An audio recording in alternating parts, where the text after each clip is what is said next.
Everyone, welcome to market investment. मैं हूं राहुल गुप्ता। स्वागत करूंगा आप सभी का हमारे चैनल मार्केट इन्वेस्टमेंट में। दोस्तों, बात करने वाले हैं आज हम गोल्ड के बारे में। गोल्ड के भाव के अंदर काफ़ी ज़्यादा उतार चढ़ाव देखने को मिल रहे हैं। उतार चढ़ाव इतने ज़्यादा हैं कि समझ में नहीं आ रहा है कि बाय करें कि सेल करें। पल में देख रहे हैं तो तेजी है, कुछ पल अगले पल में देख रहे हैं तो बहुत बड़ी गिरावट। जैसे कि कल वाले ट्रेडिंग सेशन के दौरान यानी मंडे वाले दिन हमने देखा कि दिन भर गोल्ड के भाव काफ़ी ज़्यादा मजबूती के साथ ऊपर खड़े रहे। देन यूएस मार्केट के खुलते से ही, शाम होते से ही हमें काफ़ी बड़ी गिरावट देखने को मिली गोल्ड के अंदर। लगभग 500 अंक कुछ इतनी एक बड़ी गिरावट हमें देखने को मिली। तो भाई, इतनी ज़्यादा गिरावट आने के कारण क्या है? इस गिरावट के दौर में हमें क्या करना है? बिकवाली की पोजीशन बनाना है क्या, या क्या इससे भी ज़्यादा गिरावट बाजार के अंदर आना बाकी है? इन सब चीज़ों के बारे में बात करेंगे। देन सबसे ज़्यादा ज़रूरी बात यह है कि एक्सपर्ट अपनी क्या राय दे रहे हैं गोल्ड के अंदर। खरीदारी करें, बिकवाली करें, रुकना है? आने वाले टाइम में क्या इवेंट्स होने वाले हैं जो गोल्ड के भाव को काफ़ी ज़्यादा इधर उधर कर सकते हैं? तो दोस्तों, सबसे पहले तो जैसा कि आप जानते हैं कि एमसीएक्स बाजारों के अंदर गोल्ड लगभग अपने लाइफ टाइम स्तर से 5 से 6 हज़ार अंकों नीचे की तरफ ट्रेड करता हुआ दिख रहा है। वहीं हम कॉमेक्स बाजारों के अंदर देखें तो कॉमेक्स बाजारों के अंदर भी लगभग 3 से 4% नीचे की तरफ अभी हमें ट्रेड करता हुआ दिख रहा है। तो ऐसा क्यों हो रहा है? देखिए दोस्तों, कॉमेक्स बाजारों के अंदर गिरावट आने के कारण तो मैंने आपको बताया था पिछले वीडियो में भी कि अमेरिकी बाजारों के अंदर भारी बिकवाली हमें देखने को मिली, जिसके चलते हुए गोल्ड के ऊपर भी सेलिंग प्रेशर रहा है और मुनाफा वसूली भी हमें देखने को मिली है। गोल्ड अपने लाइफ टाइम स्तर पर था तो वहां से बिकवाली हमें देखने को मिली, प्रॉफिट बुकिंग देखने को मिली, मुनाफा वसूली देखने को मिली है। चाइना के द्वारा स्वस्थ मांग आने की चिंता थी, मांग में कमी आने की चिंता थी, जिसको लेकर भी एक गिरावट हमें देखने को मिली। और भी बहुत सारे कारण रहे, जैसे केंद्रीय बैंकों ने सोने की खरीदारी पे एक तरीके से रोक लगा रखी है, तो उसके चक्कर में भी हमें गिरावट देखने को मिली है।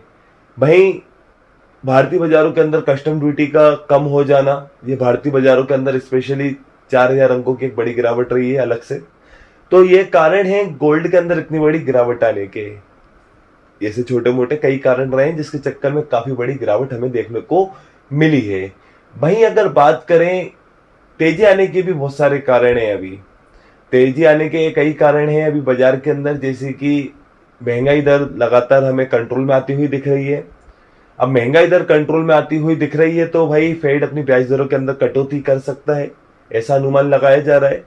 31 सितंबर को फेड की मीटिंग है, बुधवार की रात को फेड की मीटिंग है।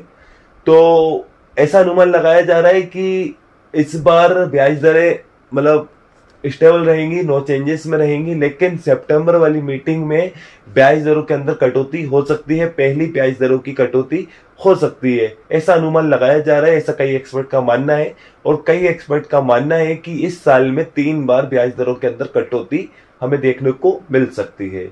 अगर ब्याज दरों के अंदर कटौती होती है तो गोल्ड के अंदर वापस तेजी आती हुई आपको दिखाई देगी, क्योंकि कमजोर ब्याज दरें, कम ब्याज दरें गोल्ड के लिए काफी ज्यादा पॉजिटिव होने वाली है। क्या है, ब्याज दरें कम होंगी तो डॉलर इंडेक्स नीचे की तरफ जाएगा, ब्याज दरें कम होंगी तो गोल्ड ऊपर की तरफ जाएगा। जैसा कि आप लोग जानते हैं, डॉलर इंडेक्स और गोल्ड दोनों एक दूसरे से बिल्कुल विपरीत चलते हैं। डॉलर इंडेक्स का नीचे जाना गोल्ड के लिए पॉजिटिव होता है और गोल्ड का नीचे जाना डॉलर इंडेक्स के लिए कहीं ना कहीं पॉजिटिव होता है। तो ब्याज दरों के अंदर कटौती भी हो सकती है, जिसके चलते हुए आपको गोल्ड के भाव के अंदर तेजी दिख सकती है। अमेरिका के बहुत सारे आर्थिक आंकड़े हैं, जैसे महंगाई दर हो गया या और भी बहुत सारे आंकड़े हैं जो ब्याज दरों को कम करने के लिए एक तरीके से मोटिवेट करेंगे। अगर आंकड़े अच्छे आते हैं तो वापस गोल्ड के लिए तेजी का एक रास्ता खुलेगा। वहीं बात करें भू राजनीतिक तनाव जो दिन प्रतिदिन बढ़ते जा रहे हैं, जैसे कि बात करें रूस, यूक्रेन, इजराइल, गाजा, अब ये भू राजनीतिक तनाव अगर बढ़ते हैं तो फिर गोल्ड के अंदर तेजी आपको देखने को मिलेगी। वहीं बात करें अभी चाइना के भी आर्थिक आंकड़े निकलकर सामने आना है। अगर चाइना की तरफ से अगर आर्थिक आंकड़े सही निकल कर आते हैं तो भी आपको गोल्ड, सिल्वर, कॉपर, इन सब चीजों में तेजी आती हुई दिखाई देगी। वहीं चाइना की तरफ से जो सुस्त मांग निकल कर आ रही है, कमजोर मांग निकल कर आ रही है, अगर उसके अंदर तेजी आती हुई दिखाई देगी तो भी आपको गोल्ड के अंदर मजबूती आती हुई दिखाई देगी।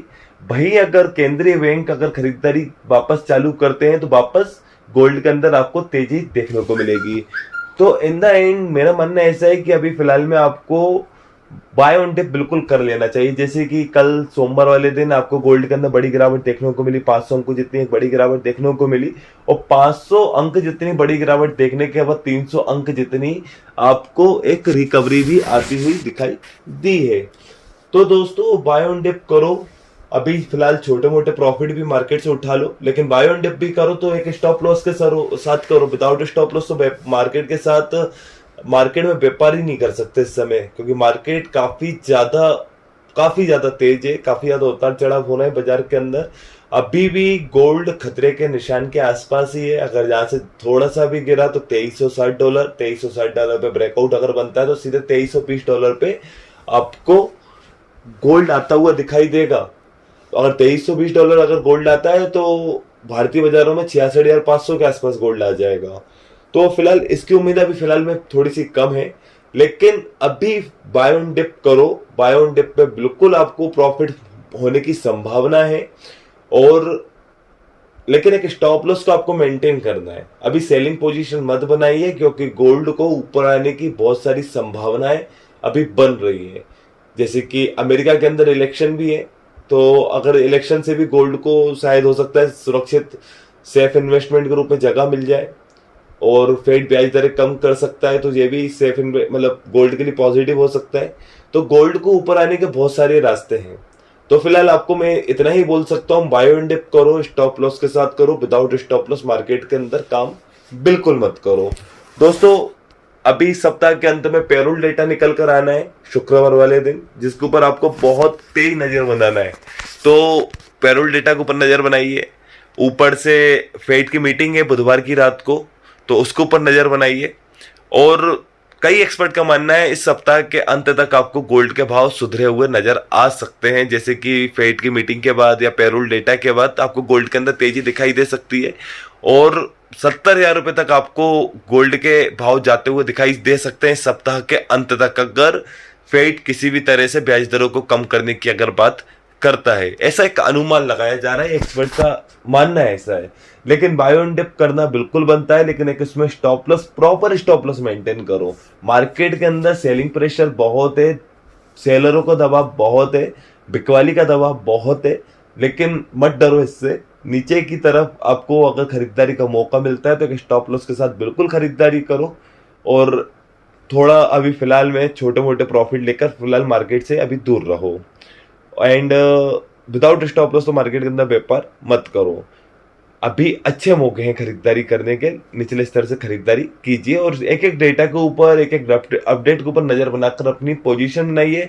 डॉलर इंडेक्स पर नजर रखिए, डेटा पे नजर रखिए, और आपको मतलब इस सप्ताह में होने वाली फेड की मीटिंग और सारे डेटा के ऊपर नजर रखकर अपनी पोजीशन बनाना है। सामने स्क्रीन पर आपको पर्सनल व्हाट्सएप नंबर प्रोवाइड करके रखा हुआ है। वो नंबर मैंने आपको इसलिए प्रोवाइड करके रखा है, मेरा कमोडिटी मार्केट से रिलेटेड व्हाट्सएप डिस्कशन ग्रुप चलता है, जिसमें मैं कमोडिटी से रिलेटेड कोई भी लेटेस्ट न्यूज़ होती है, कोई भी लेटेस्ट अपडेट होता है, उसको मैं तुरंत व्हाट्सएप के माध्यम से आप तक पहुंचाने की कोशिश करता हूं।